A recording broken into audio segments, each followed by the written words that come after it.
He was just a baby when they gave him away. No name, no hug, no goodbye, just silence. As he grew older, he kept asking himself the same question. Why? Why didn't they want me? Why was I not enough? Imagine growing up thinking you were rejected by the people who gave you life. That kind of pain can crush a soul. But one day, everything changed. His adoptive parents looked at him with love and said, "You are the chosen one." Those words became a spark, a new fire, a belief that he was not a mistake. He was special. He had a purpose. He would one day change the world. And he did. Hello, my amazing friends. Welcome to Learn English with Stories. 365, the place where your heart meets hope, and your English skills grow stronger with every story. If you want to improve your English listening, speaking, and vocabulary, you're in the right place. But today we're not just learning English. We're diving deep into one of the most powerful stories of our time. The true story of a boy who felt abandoned, rejected, and lost, but turned that pain into power. This is the story of Steve Jobs, the co-founder of Apple, the mind behind the iPhone, the man who told the world to think different. But before he became a legend, he was just a little boy trying to understand why he wasn't wanted. He would grow up with questions in his heart and fire in his mind. He would struggle, fail, rise, fall, and rise again. And in doing so, he would not just build a company, he would inspire generations. This story is for you, my dear learners. It will help you with your English practice. It will help you learn new words. But more than that, it will remind you, just like Steve, maybe you were not rejected. Maybe you were chosen. So sit back, listen closely, and open your heart. Because today, we begin the true story of Steve Jobs, the abandoned boy who changed the world. Part 1. The Boy Who Was Given Away. Steve Jobs was born on February 24, 1955, in San Francisco, California. But this was not a happy beginning. His birth mother was young and afraid. She was not married. Her family did not accept the baby. She felt she had no choice. So just days after Steve was born, she gave him away. Can you imagine that a newborn baby full of life passed to strangers? No hugs, no lullabies, just silence.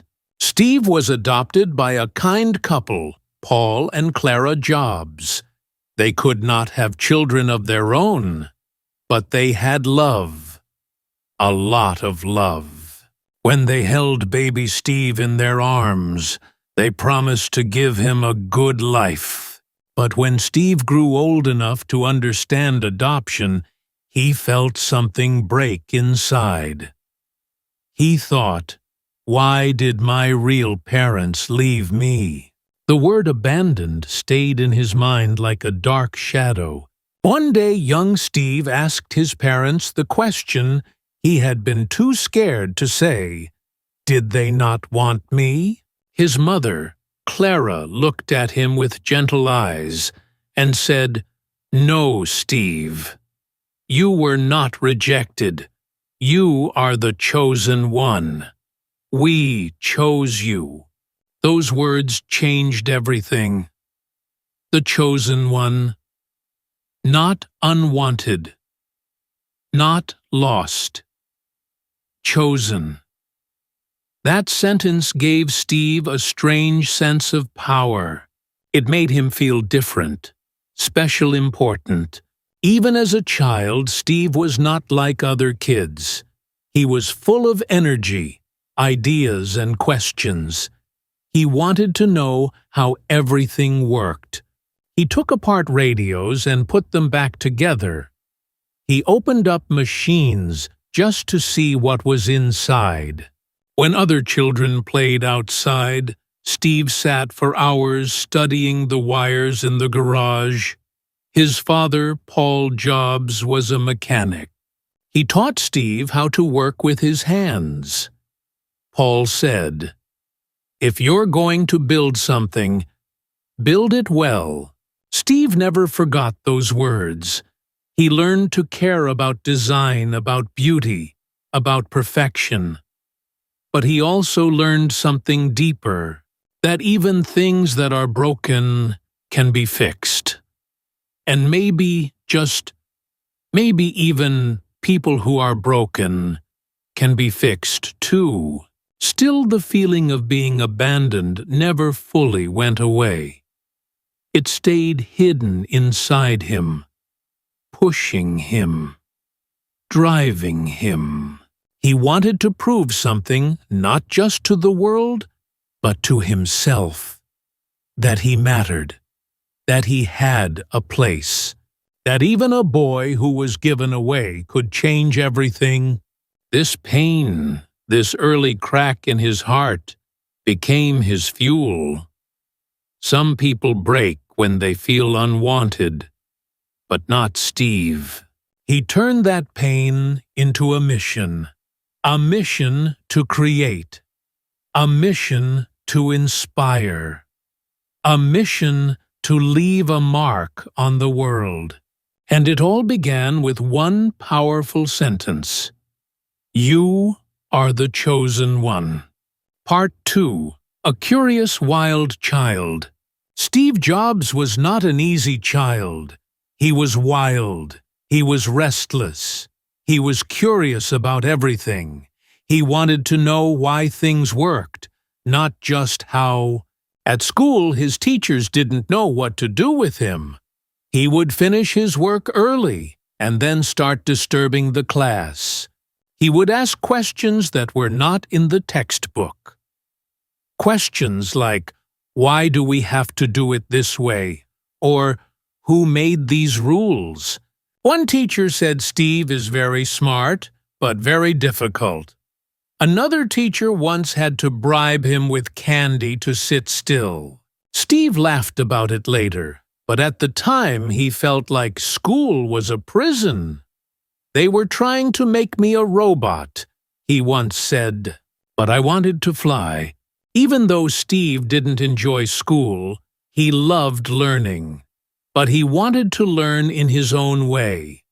He liked to explore. He liked to experiment. At home, he built things with his father. He watched carefully as his father worked on cars and machines. Paul Jobs was not a rich man. He didn't have a college degree, but he believed in doing things with care. He once showed Steve how to build a fence.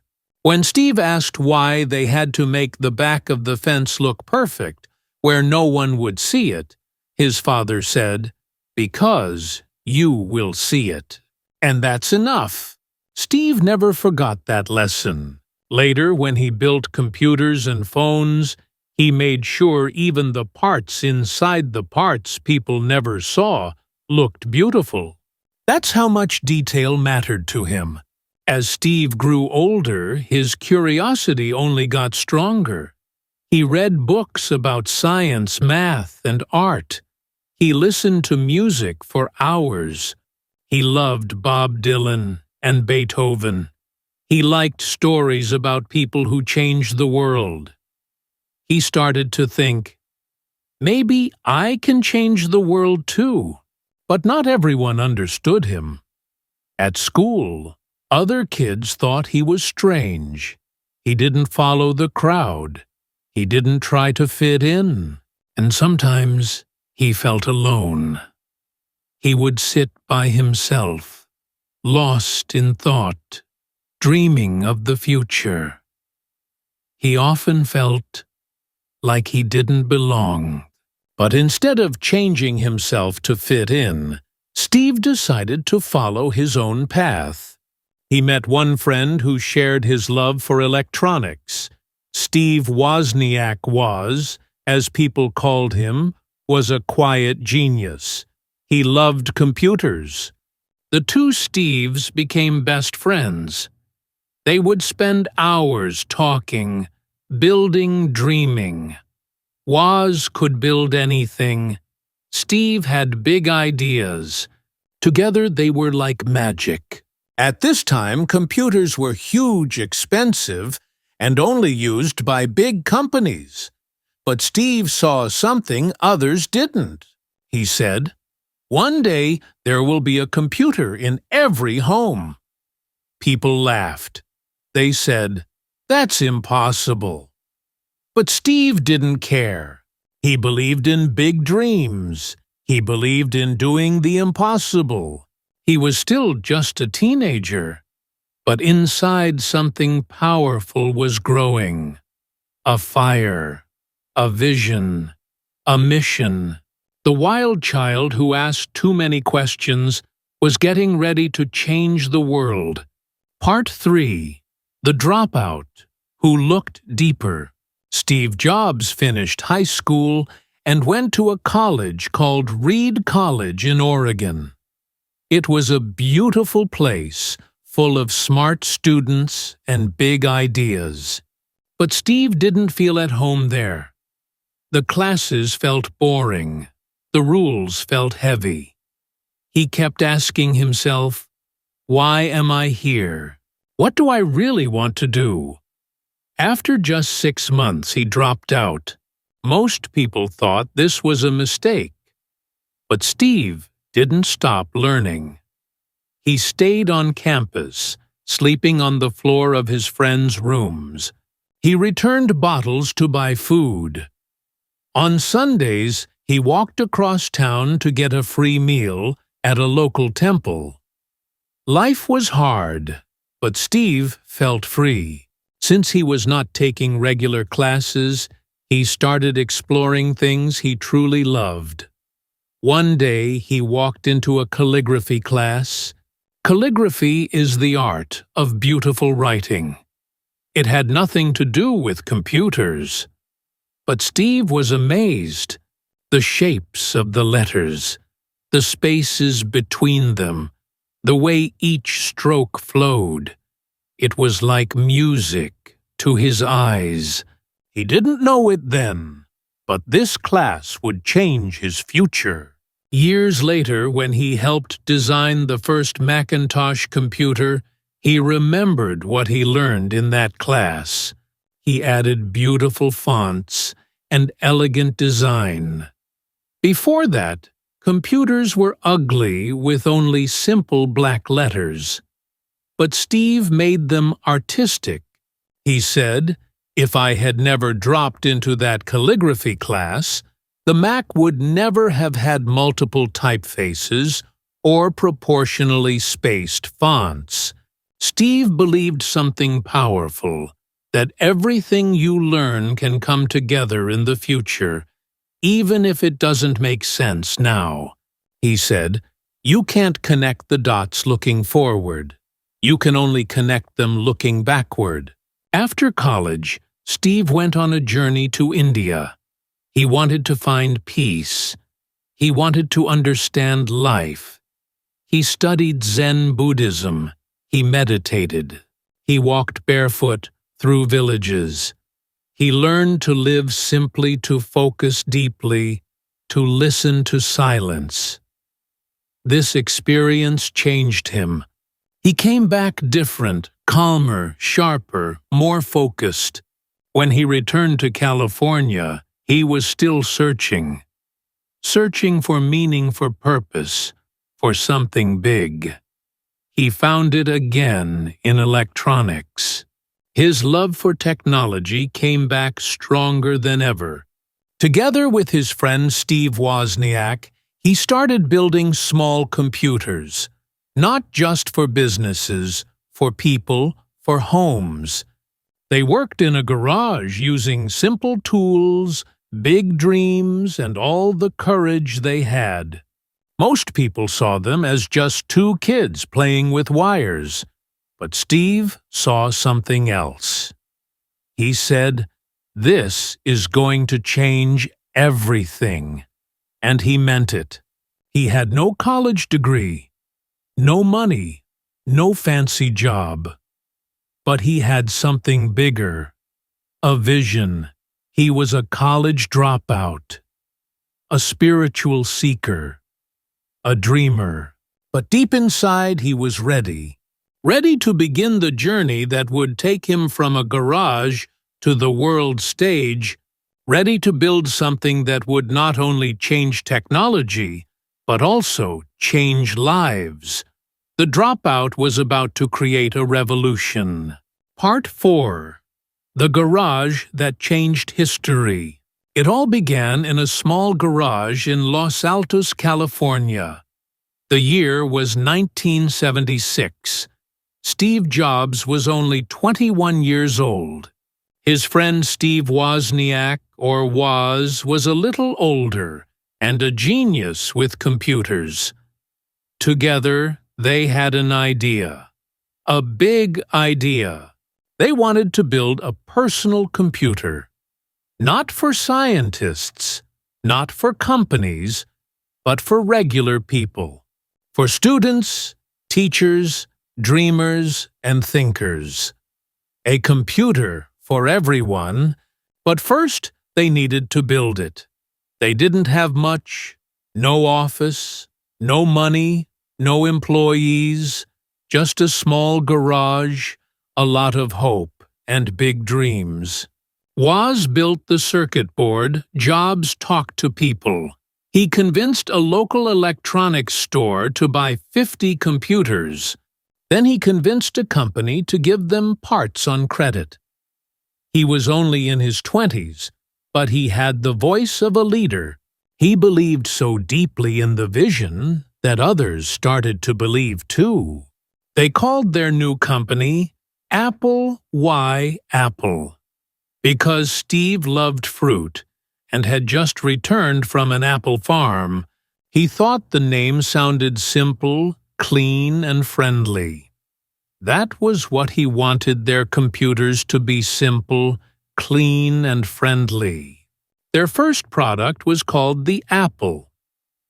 It didn't even have a case.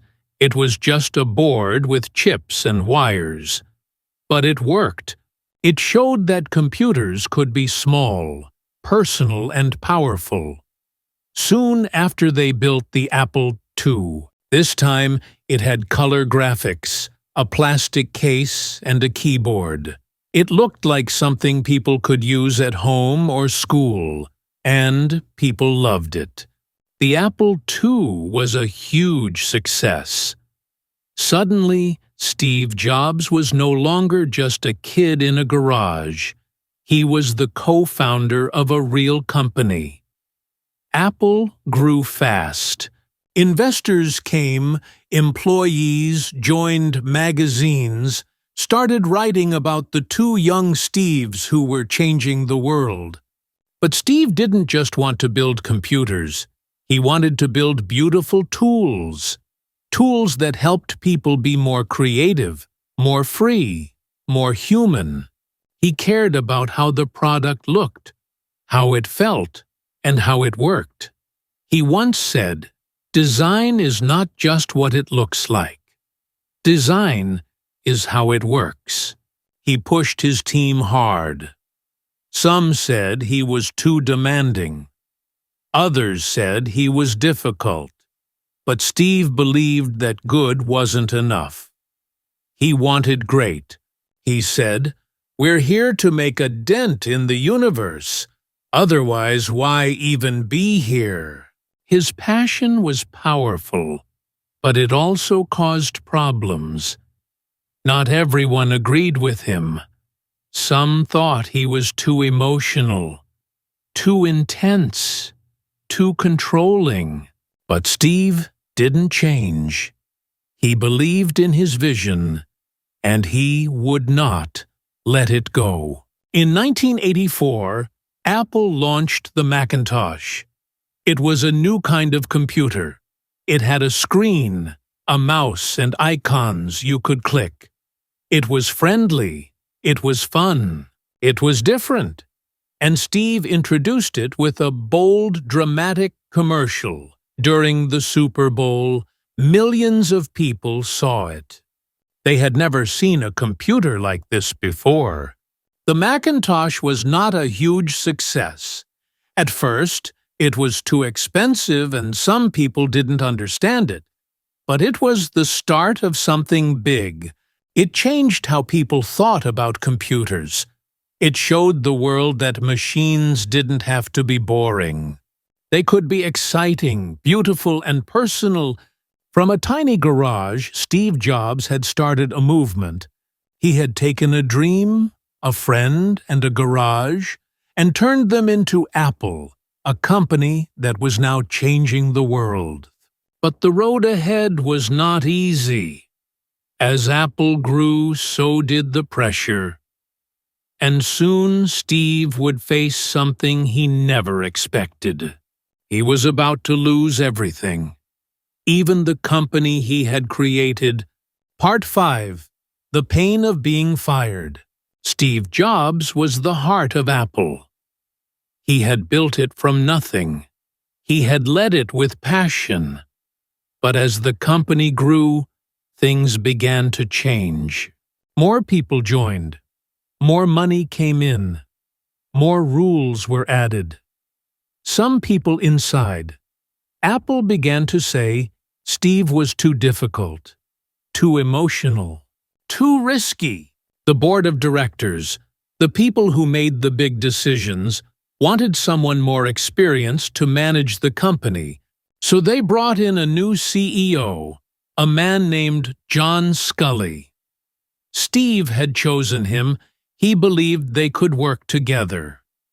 At first things were good, but soon they began to disagree. Steve had bold ideas. He wanted to move fast. Scully wanted to play it safe. The tension grew. The board began to lose trust in Steve. They started listening more to Scully. Meetings became battles. Decisions turned into fights. And then, one day, everything changed. Steve was called into a meeting. It was short, cold, final. They removed him from his role. They took away his power. He was no longer in charge of Apple. He had been fired from the company he had created. Can you imagine that? The company he started in his garage, the dream he had built with his own hands, taken away. Just like that, Steve was heartbroken, lost, humiliated. The world watched. Newspapers said, "Steve Jobs is out." Some people laughed. Some people said he deserved it. But no one could feel what Steve felt. He said later, "It was awful. I was a very public failure." He walked alone. He cried. He questioned everything. But in that darkness, something happened. He realized he still loved what he did. He still wanted to build. He still had dreams. He said, the heaviness of success was replaced by the lightness of being a beginner again. So he started again. He built a new company called Next. It focused on powerful computers for schools and businesses. The world didn't notice at first, but Steve kept going. At the same time, he bought a small animation studio. He called it Pixar. He didn't know much about animation, but he believed in it. He supported the team. They worked hard. In 1995, Pixar released its first movie, Toy Story. It was a massive success. It was the first full-length animated movie made with computers. Pixar became a new kind of studio. Steve had done it again.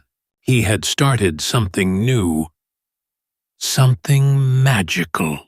While the world was watching Apple, Steve Jobs was quietly changing two industries at once: education and entertainment. Being fired had broken him, but it also freed him. He said, "Sometimes life hits you in the head with a brick. Don't lose faith." Steve didn't give up. He didn't stop. He kept building. He kept dreaming. And soon, life would bring him back to the place he had lost. Back to Apple. But this time, he would not just return. He would save it. And he would take it to places no one had ever imagined. Part 6. The Return and the Legacy. In 1996, Apple was in trouble. The company was losing money. Its products were not selling. People said Apple was dying. The same company that once changed the world was now close to shutting down. And then something unexpected happened. Apple bought Steve Jobs' new company, Next. And with that deal, Steve came back to Apple. At first, it wasn't clear what would happen. Would he stay in the background? Would he lead again? But very soon, it was obvious. Apple needed Steve. His energy, his ideas, his vision. He became the CEO again. Steve looked at the company and said, "We need to start fresh." He cut down the number of products. He focused on quality. He simplified everything. And then in 1998, he introduced a new computer. It was called the iMac. It was colorful, round, and fun. People loved it. Apple was back. But Steve didn't stop there. In 2001, he launched something new: the iPod, a small device that could hold 1,000 songs in your pocket. It changed the music world. Then, in 2007, Steve stood on a stage holding a small phone in his hand. He smiled and said, "Today, Apple is going to reinvent the phone." And he did. That phone was the iPhone. It wasn't just a phone. It was a computer, a camera, and a music player, all in one. It changed everything. It changed how people talked, played, worked, and lived. Steve had returned to the company that once let him go, and he turned it into one of the most powerful companies in the world. But Steve's real gift wasn't just in making products. His real gift was in seeing what people didn't see. He once said, "People don't know what they want until you show it to them." He believed in dreams. He believed in doing what you love. He believed that even pain had a purpose. Steve Jobs passed away in 2011. The world cried. People lit candles outside Apple stores. They remembered the boy who was once abandoned, the boy who was once fired, the boy who came back and changed the world. His body left the world, but his ideas stayed. In every iPhone, in every Mac, in every person who dares to dream, a piece of Steve lives on. Conclusion: the chosen one who changed the world. Steve Jobs was more than just a businessman. He was a dreamer, a builder, a believer. He started life as a boy who thought he was abandoned, but one sentence changed everything. "You are the chosen one." That moment gave him strength. That belief became his power. He faced rejection, failure, and pain, but he never stopped moving forward. He dropped out of college. He was fired from his own company, but he never gave up. He used every fall as a step to rise higher. From a small garage to the global stage, Steve Jobs showed the world what was possible when you believe in yourself. He taught us that pain has a purpose, that even broken things can become beautiful, that even a quiet, curious, and misunderstood child can become a legend. His story is not just about computers or phones. It's about courage. It's about following your heart. It's about doing what you love, even when it's hard. And now, my dear learners, I ask you, have you ever felt rejected or different? Have you ever thought you weren't good enough? Maybe you too are the chosen one. What will you create? What will you change? Let me know in the comments. And remember, keep practicing your English. Keep dreaming big. And never give up. This is Learn English with Stories 365, and I'll see you in the next story.